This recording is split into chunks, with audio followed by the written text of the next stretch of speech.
OOPZILLA. Okay, let's get started here. This time this, I'm going to get y. That's going to be xy plus y squared.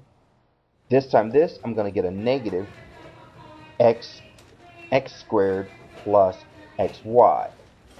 This time this is going to be the bottom. It's going to be x squared plus xy times xy plus y squared. Now, I'm going to multiply through by this stuff on the numerator. Okay, so I'm going to get y. Actually, y. Let's do the right order. Okay, let's do it in alphabetical order. It'd be xy squared plus y cubed minus x cubed plus x, or actually minus x squared y, and the denominator stays the same.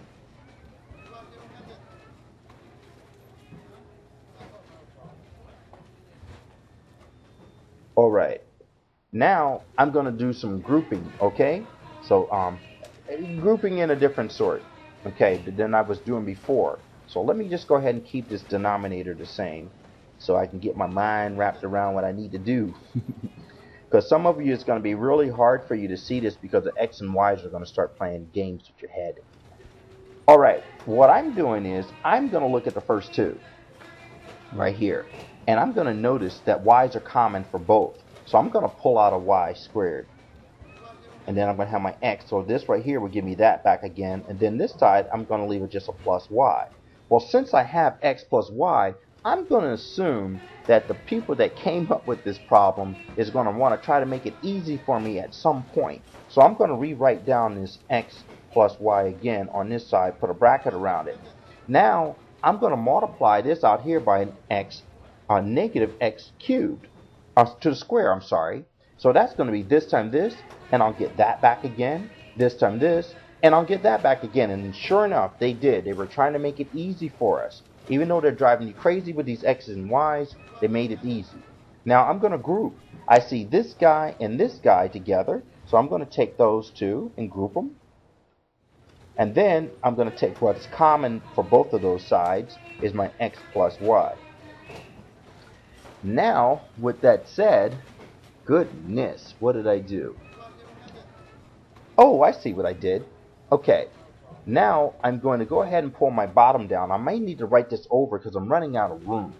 Okay, so I'm going to have x squared plus xy times xy plus y squared. Like that. Okay, that's what I have so far. Now, let me see if I can do something. Yes, I can. There's more to this problem. Okay, what I can do to kind of like free up myself a little bit, give myself a little bit of a break, I can realize that this right here is it's a difference of squares. So I'm going to have y minus x and then y plus x. That's what this guy is by itself, this guy here. Now I'm going to keep my x plus y. Alright, now I can look at my denominator and start looking, saying, wait, can I straighten this up? Let's pull out an x. Let's pull out an x here. That's going to be an x inside plus a y. And that's going to be times this guy, which I'm going to pull out a y. And leave a x inside. So x times y times x is the same thing as this guy here, plus a y inside. Now things are starting to straighten up. So now what I can do is start eliminating stuff. I can eliminate this x and y set right here, this x and y and this x and y set. It's going to leave me with y minus x over xy.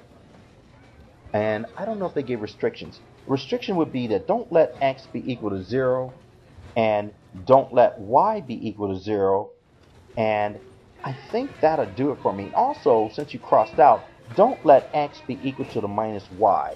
And this right here, my friends, that is the answer. All this stuff right here. Ooh, that took a little bit of time. OOPZILLA.